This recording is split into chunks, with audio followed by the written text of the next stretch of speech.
Good afternoon, everybody. Today we held the RIC meeting and we're launching the Singapore's Research Innovation Enterprise 2030 Plan, or the RIE 2030 Plan. RIE 2030 is our next 5-year plan to strengthen our national research and innovation ecosystem. It builds on the $28 billion RIE 2025 plan that covered the last 5 years, 2021 to 25, and that in turn built on previous RIE and Science and Technology 5-year plans.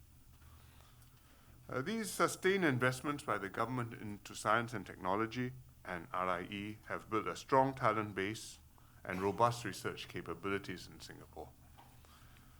RIE 2025, the most recent plan, has contributed to our economic growth and vibrancy. Collaborations between public institutions and industry have attracted and anchored corporate R&D labs here. For example, we've secured more than $18 billion worth of semiconductor investments just in the past 2 years. And industry leaders like Applied Materials, Micron, NXP Semiconductors, Vanguard International Semiconductor, PAL Corporation, and Siltronics have either announced or opened new facilities here. In the field of advanced manufacturing, the partnership between A-Star, Rolls-Royce, and Singapore Aerospace Engine Services has produced 18 technology breakthroughs that improve fan blade manufacturing and repair, and they have increased factory productivity by 20%. Our tech startup ecosystem is also thriving. For the past 5 years, Singapore's deep tech startups have attracted $1 billion or more of venture capital funding every year, reflecting the quality of these startups. Several have done very well. For example, Merxus is a medtech startup from A-Star, which worked closely with the Singapore Gastric Cancer Consortium, NUH and NUS, to develop the world's first microRNA-based test to detect early gastric cancer. And this year, Merxus became Singapore's first biomedtech unicorn. Advanced Micro Foundry, AMP, this is another of our companies. It's a spin-off from A-Star's Institute of Microelectronics. And last month, Global Foundries, which is a leading manufacturer of essential semiconductors, acquired Advanced Micro Foundry. And this will expand Global Foundry's silicon photonics technology portfolio, production capacity, and R&D in Singapore. RIE has also contributed significantly to Singapore's national priorities.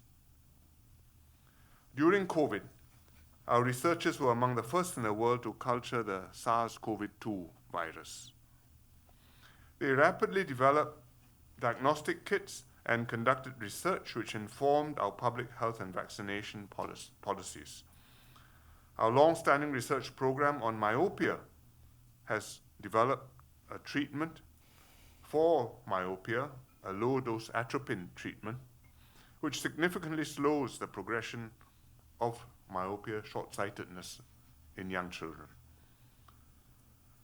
These long-term investments in basic research enable us to seize opportunities in emerging fields like quantum computing. For example, we set up the Center for Quantum Technologies back in 2007. The following year, or rather next year, Singapore will become the first country outside the US to host Quantinuum's Helios System quantum computer. Quantinuum is a company. This will accelerate innovation in pharmaceuticals and materials science while developing local expertise.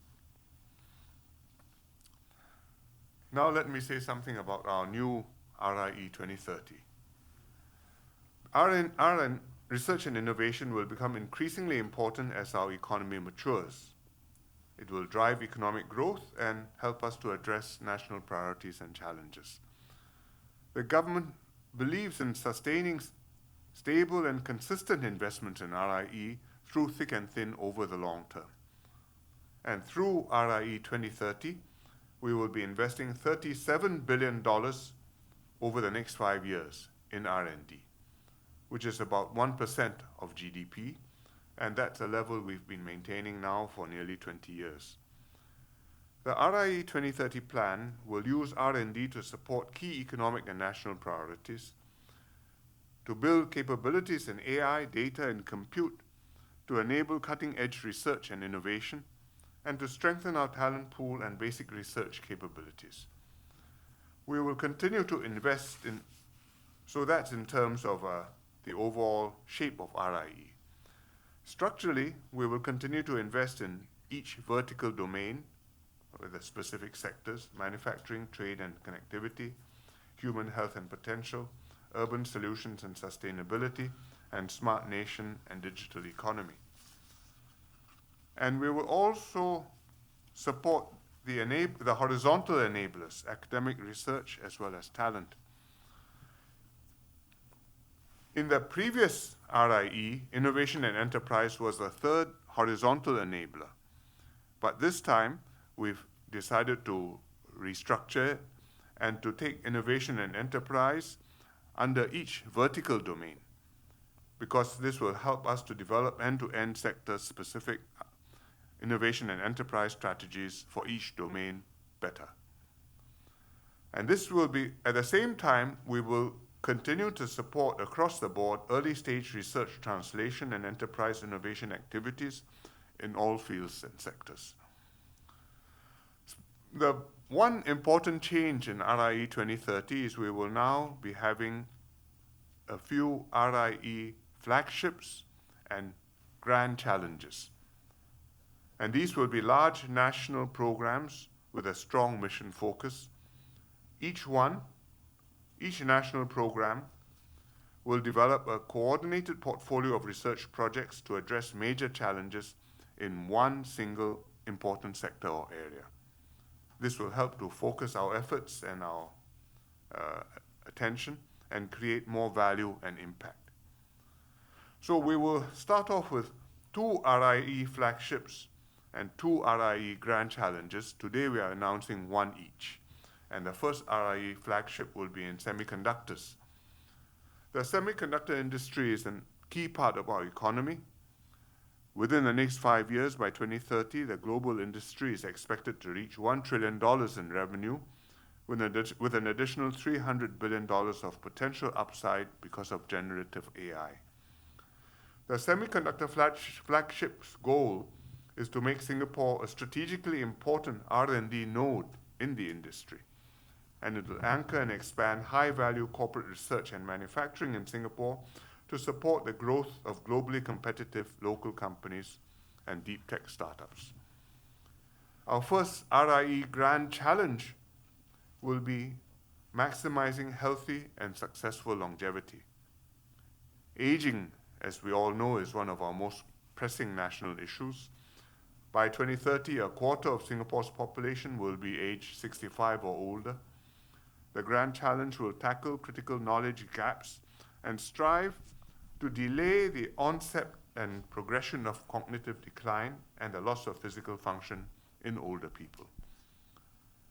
It will also aim to improve understanding of the biology of aging and develop new approaches to sustaining brain health and physical function through healthcare, socio-environmental, AI, and technological innovations. And the other initiatives are being discussed, and we will announce them later on. Singapore will sustain consistent long-term investments in RIE. Ours is a society with an ethos of embracing science and scientific evidence, and we are resource disadvantaged, so all the more we need advanced science and tech capabilities more than other societies. Research and innovation demands imagination, curiosity, creativity, risk-taking, and collaboration across disciplines and sectors. And a critical success factor is high-quality talent. Therefore, we'll continue to nurture our own talent and provide ample opportunities for their development and growth, at the same time as we attract and anchor overseas talent here to enrich our research and innovation ecosystem. So RIE 2030 will enable Singapore to remain a place where diverse minds can collaborate effectively to push the boundaries of knowledge and its application, at the same time to propel Singapore's development and improve lives for all of us.